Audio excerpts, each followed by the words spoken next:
رسول اللہ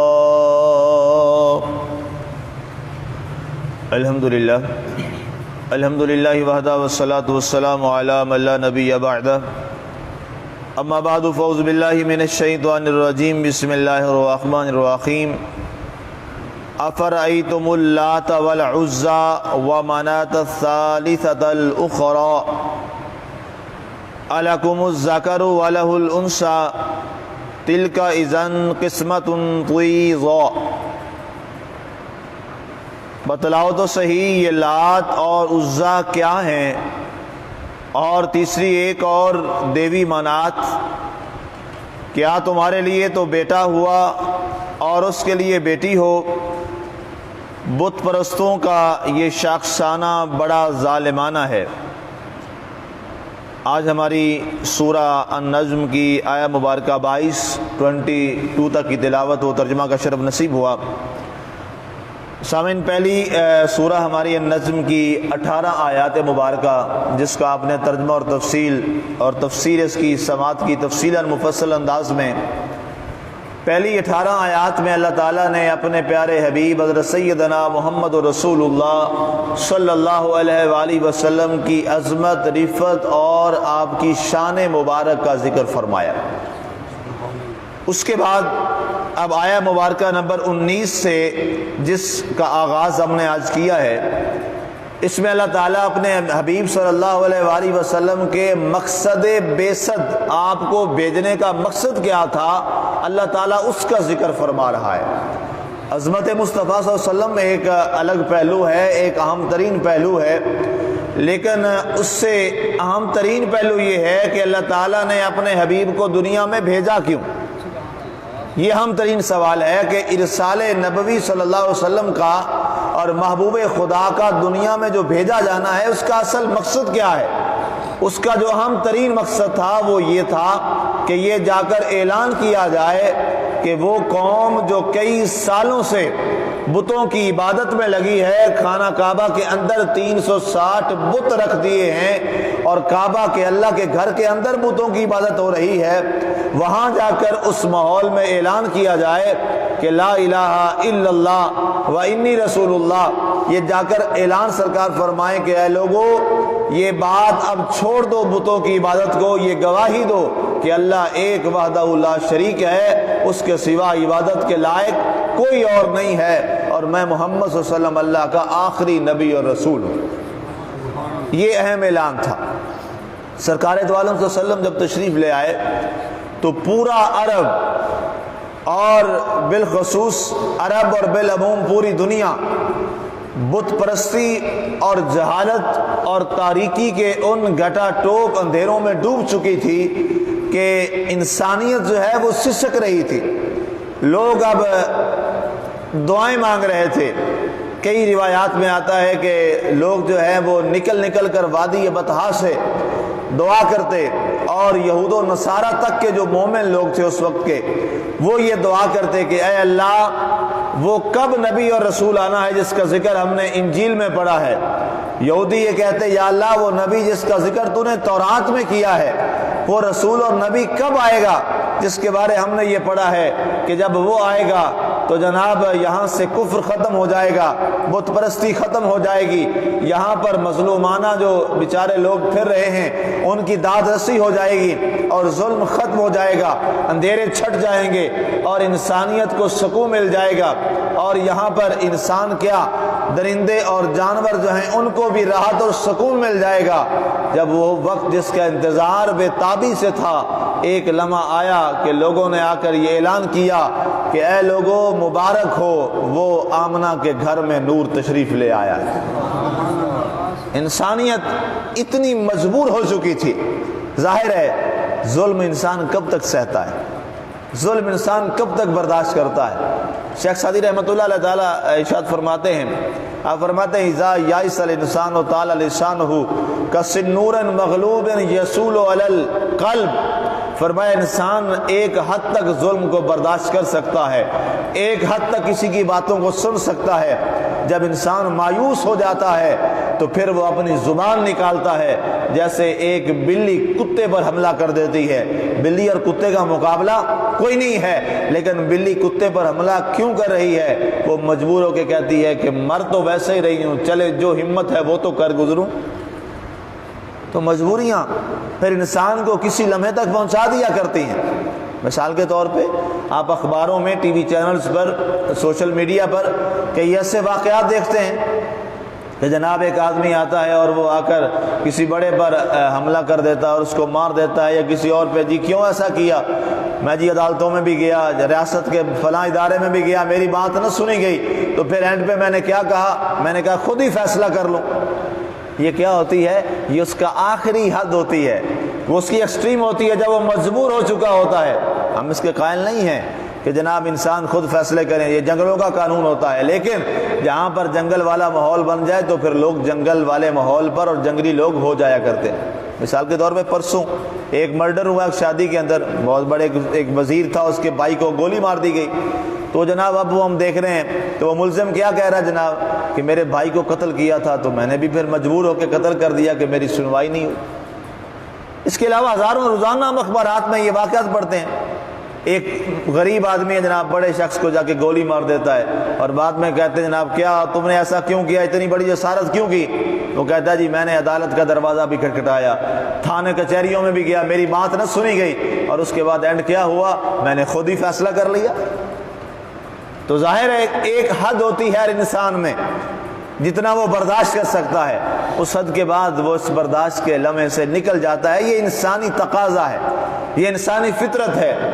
تو شیخ سعدی رحمۃ اللہ علیہ تعالیٰ اتنا بڑا دانا آدمی اور اتنا بڑا اللہ کا ولی اور اتنا عظیم مدبر انسان جس کو پوری دنیا مانتی ہے، آپ نے یہ جملہ اس لیے فرمایا کہ جو بلی ہے جب وہ مجبور ہو جاتی ہے تو پھر وہ اپنے سے کئی گنا طاقتور جو کتا ہے اس پر حملہ کر دیتی ہے۔ اب مظلومیت ظاہر ہے ظلم کی بھی ایک حد ہوتی ہے۔ اب انسانیت وہاں ترس گئی تھی، انسانیت کو انسان ترس گئے تھے اور اللہ کے حضور جولیاں اٹھا اٹھا کے یہ دعا کر رہے تھے۔ سرکار کے تذکرے تو پہلے ہی موجود تھے۔ یہ کمال آپ کی عظمت کا پہلو ہے کہ تورات شریف میں بھی آپ کے تذکرے، بائبل میں بھی آپ کے تذکرے، زبور شریف میں بھی آپ کے، زبور پاک میں بھی آپ کے تذکرے موجود تھے کہ ایک وقت آئے گا جب پوری دنیا پر ظلم اور بربریت چھا جائے گا اور یہاں پر کفر پرستی، بت پرستی عام ہو جائے گی، شرک عام ہو جائے گا اور مفلوق الحال غریب لوگوں کا استحصال کیا جائے گا، اور لوگ یہاں پر ترس جائیں گے کہ کوئی آئے جو ہمارا مداوع کرے۔ جو بے آسرا لوگ ہیں وہ سہارے کی تلاش میں، اور یتیم اور غریب اور مفلس لوگ تلاش کریں گے ہمارا کوئی ماور ملجا آ جائے۔ تو فرمایا ان غریبوں، یتیموں، مسکینوں، بے آسراؤں، لاچاروں، بے اختیاروں کا آسرا کون آئے گا؟ محمد مصطفیٰ صلی اللہ علیہ وسلم آ جائے گا۔ غریبوں کے ماوا، یتیموں کے ملجا، وہ وادی بطحا سے تشریف لانے والے آپ پھر تشریف لے آئے۔ تو آپ نے جو آنے کا پہلا مقصد، جو اہم ترین مقصد جو میں نے عرض کیا وہ کیا ہے؟ وہ انسانیت کو بت پرستی سے پاک کرنا تھا۔ اور آپ نے اسی کا قرآن پاک فرماتا ہے افرأیتم اللات والعزیٰ، پیارے حبیب صلی اللہ علیہ وسلم بتلاؤ تو صحیح، یہ ان سے یہ بات پوچھو تو صحیح کہ یہ لات اور عزیٰ جو ہیں، یہ تم نے جو بت بنا رکھے ہیں یہ ہیں کیا؟ یہ لات اور منات اور عزیٰ جو ہیں یہ بت ہیں۔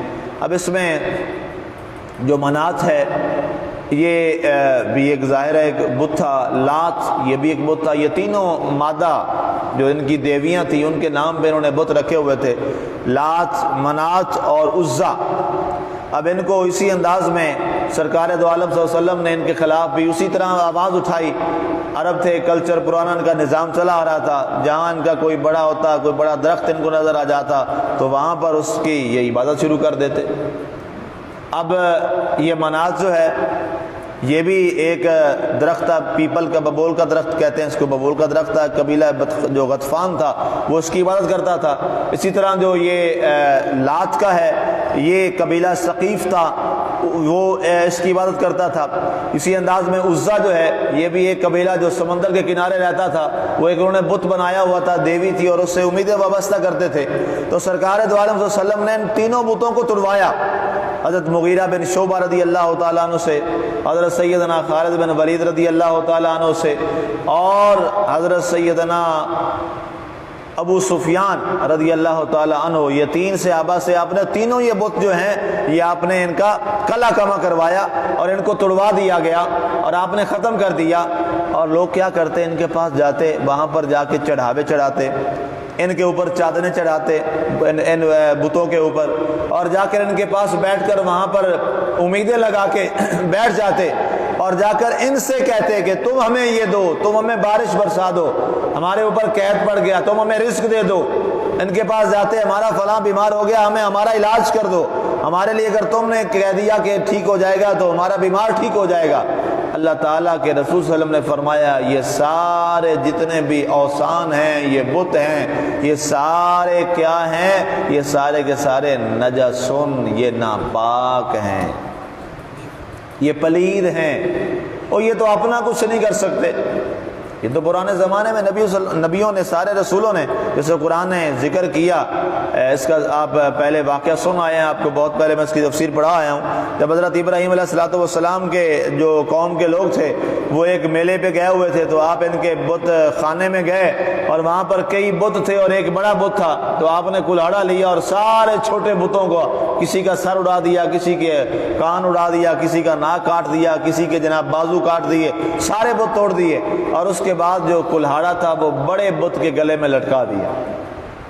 جب لوگ واپس آئے اور انہوں نے دیکھا تو ان کے سارے خدا ہی ٹوٹے پڑے، انہوں نے چیخو پکار کی، انہوں نے کہا یہ کیا کیا؟ حضرت ابراہیم علیہ السلام کو انہوں نے کہا وہ ایک ہی بندہ ہے جو بتوں کو برا کہتا ہے، اسی کو بلا، اس نے یہ ہمارے بتوں کے ساتھ کیا ہے۔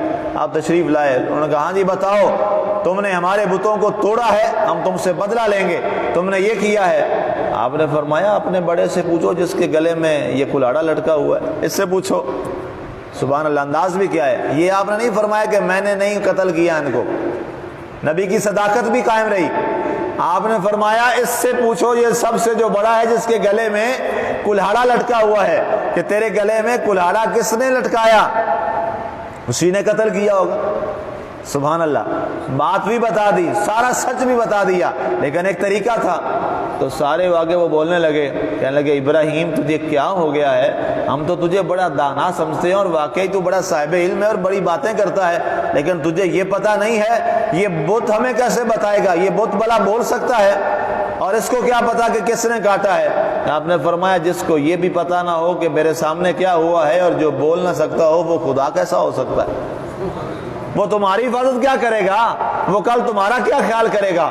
آؤ میرے خدا کی جس کو میں مانتا ہوں اس کی بات کرو، اس کے سامنے جو کچھ ہوتا ہے اس کو پتہ ہوتا ہے۔ یہ جو تمہارے بتوں کے ساتھ کیا گیا ہے میرے خدا سے پوچھو، میرے خدا کو پتہ ہے کس نے کیا۔ اور جب بات کرو گے کہ وہ بولے تو میرا خدا بول کے بتائے گا کہ یہ کس نے کیا ہے، اور اس کو ماننے والا جہاں بھی ہوگا اس کے ساتھ جو کچھ ہوگا اس کو پتہ بھی ہوگا، وہ اس کی حفاظت بھی کرے گا اور اس کے بارے میں سارا کچھ بھی کرے گا۔ تو انہوں نے کہا اچھا تو تمہارا کون سا خدا ہے؟ پھر آپ نے سارا وہ کر کے دکھایا، مردے کو زندہ کرنا اور زندے کو جو ہے وہ مردہ کر دکھانا، اور پھر وہ کئی وہاں پہ ساری مثالیں موجود ہیں، وہ تفسیر آپ سن آئے۔ تو مقصد بتانے کا یہ ہے کہ آپ نے فرمایا کہ یہ تمہاری نہ بات سنتے ہیں، نہ دیکھتے ہیں، نہ تم ان سے بات کر سکتے ہو، یہ خدا کیسے؟ یہ کیسے خدا ہو گئے؟ خدا تو وہ ہو نا انسان پہ تکلیف ہو، انسان پہ مصیبت ہو، انسان پریشانی کے عالم میں ہو، جب اس کے سہارے سارے ختم ہو جائیں اور وہ مایوس ہو جائے تو وہ پھر اپنے خدا کے پاس جائے اور اپنے اللہ کے پاس جائے، اپنے معبود کے پاس جائے، اس سے جا کے کہے، اپنے دکھڑے اس سے سنائے، وہ اس کے دکھوں کو سنے، اس کے دکھوں کا بداوا کرے۔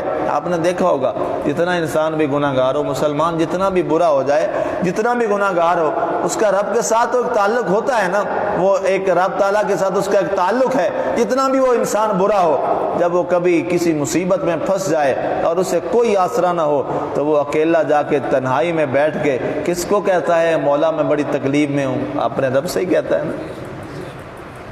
یہ انسانی فطرت ہے۔ انسان جب ساری جگہ سے مایوس ہو جائے تو کیا کہتا ہے؟ میں نے تو اپنی ڈوریں اور اپنے فیصلے اپنے مالک پہ چھوڑ دی۔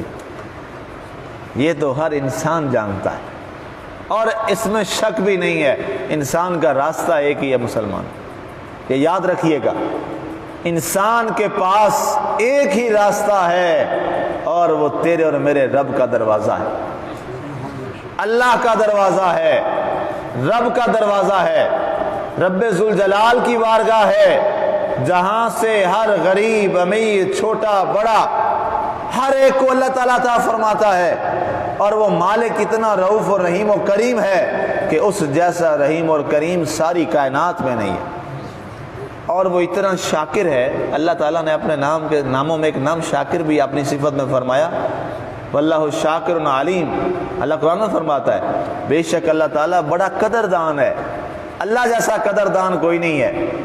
یہاں دنیا میں کسی کی 99 باتیں مان لو نا اور ایک بات نہ مانو تو وہ 99 بھی ضائع، اور مالک کا کیا ہے؟ اس کی 99 نہ مانو ایک مان لو، پچھلی بھی معاف کر دیتا ہے، پچھلی بھی معاف کر دیتا۔ سرکار نے بنی اسرائیل کے بندے کی بات نہیں سنائی تھی جس نے 99 قتل کر دیے تھے اور بخشش کی امید میں آیا، تو اگلے شخص نے کہا نہیں تیری بخشش کی کوئی امید نہیں تھی، کوئی خشک مزاج کوئی آدمی تھا ایسا، تو کسی نے کہا اچھا وہ 100ویں کو بھی مار دیا، پھر احساس ہوا او ہو میں تو معافی لینے آیا تھا، ایک اور قتل گلے میں ڈال دیا، پھر احساس ہوا تو کسی نے کہا یہ اللہ والوں کی بستی ہے وہاں چلے جاؤ تیری بخشش کا کوئی نہ کوئی سامان نکل ہی آئے گا، چل پڑا، راستے میں موت آ گئی۔ سرکار نے کیا خوبصورت انداز فرمایا، سرکار نے فرمایا دونوں فرشتے آگے، جنتی بھی جنمی بھی، جنتیوں نے کہا ہمارا ہے توبہ کے لیے جا رہا تھا، تو اس کی نے کہا 100 بندے کا قاتل ہے جنتی کیسے ہو گیا، یہ تو جہنمی ہے۔ اللہ نے فرمایا فاصلہ ماپ لو فرشتوں، اگر گھر کے قریب تھا تو جہنم والے لے جائیں، اگر اللہ والوں کی طرف توبہ کے لیے جا رہا تھا بستی میں تو جنت والے لے جائیں۔ سرکار یہاں مسکرائے، سرکار نے فرمایا حقیقت یہ ہے کہ وہ گھر کے قریب تھا، اس بستی سے دور تھا، اللہ والوں کی بستی سے جہاں توبہ کرنے جا رہا تھا۔ اللہ نے زمین سے فرمایا زمین اس کے اللہ والوں کی طرف سکڑ جا، گھر سے دور ہو جا۔ واہ کیا مالک ہے، ادھر قانون بھی پورا کروا رہا ہے ملائکہ کو بھیج کے، تاکہ قانون بھی عادل بھی تو ہے نا جی، وہ قانون بھی تو اس کا ہے نا، قانون کی بالادستی بھی تو اس کا، وہ خود اس کا اپنا قانون ہے، لایا عمل ہے، سارے معاملات پورے کیے، اس کے قریب کر دیا۔ جب ماپا گیا تو وہ اللہ کے گھر والوں کی بستی کے قریب تھا، اپنے گھر سے دور تھا۔ سرکار یہاں مسکرائے، باقاعدہ حدیث کے الفاظ ہیں، اور اس کے بعد اللہ تعالیٰ نے فرمایا جنت والوں تم لے جاؤ، اللہ تعالیٰ نے اس کو معاف کر دیا۔ حقیقت یہ ہے کہ انسان اپنے رب کی طرف آئے تو صحیح، مصیبت تو یہ ہے کہ لوگ آنا نہیں چاہتے، تکلیف تو یہ ہے کہ لوگ اس راستے کی طرف آنے کے لیے کوشش ہی نہیں کرتے۔ اللہ قرآن میں فرماتا ہے والذین جاہدوا فینا لنہدینہم سبلنا، یہ قرآن کی آیت ہے، والذین جاہدوا فینا لنہدینہم سبلنا، اس کا ترجمہ یاد رکھ لیجئے۔ اللہ نے فرمایا جو ہمارے راستے میں آنے کی کوشش کرتا ہے ہم اس کے لیے کئی راستے کھول دیتے ہیں۔ سبیل نہیں اللہ نے فرمایا، سبیلنا نہیں فرمایا، فرمایا سبلنا، سبیل کی جمع ہے، ایک راستہ نہیں کئی راستے۔ فرمایا بندے میرے راستے کی جانب بڑھ کے دیکھ، تیرے لیے کئی راستے کھول دوں گا، تیرے لیے کئی راستے کھول دوں گا۔ اور یقین جانیے رب کے راستے پہ چل کے دیکھیے، رب کے راستے پہ آ کے دیکھیے، رب کتنے راستے کھول دے گا، رب کئی راستے کھول دے گا۔ یہاں لوگ حرام کھاتے ہیں، کتنے دن کھا لیں گے؟ آپ کے اور ہمارے ملک کے یہاں بڑے بڑے امیر زادے، کیا ان کو ہم نے دنیا سے جاتے ہوئے بے آسرا نہیں دیکھا؟ کتنی کفن میں دولت لے کے چھپا کے گئے تھے۔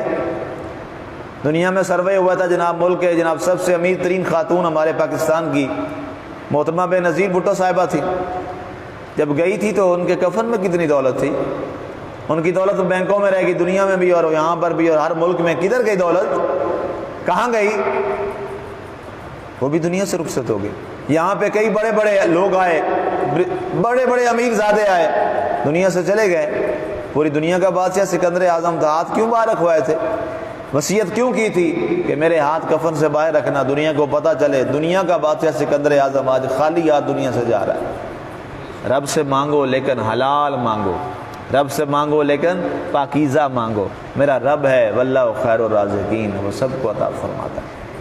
تو اللہ تعالیٰ کے رسول صلی اللہ علیہ وسلم، ہمارا وقت ختم ہو گیا، جس کے لیے یہ بات فرمائی وہ کیا ہے؟ فرمایا یہ منات، یہ لات، یہ عزا، یہ ناپاک اور نجس ہیں، ناپاک اور نجس ہیں۔ اللہ تعالیٰ کی ذات ہمیں عمل کی توفیق عطا فرمائے، آمین۔ وما علینا الا البلاغ المبین۔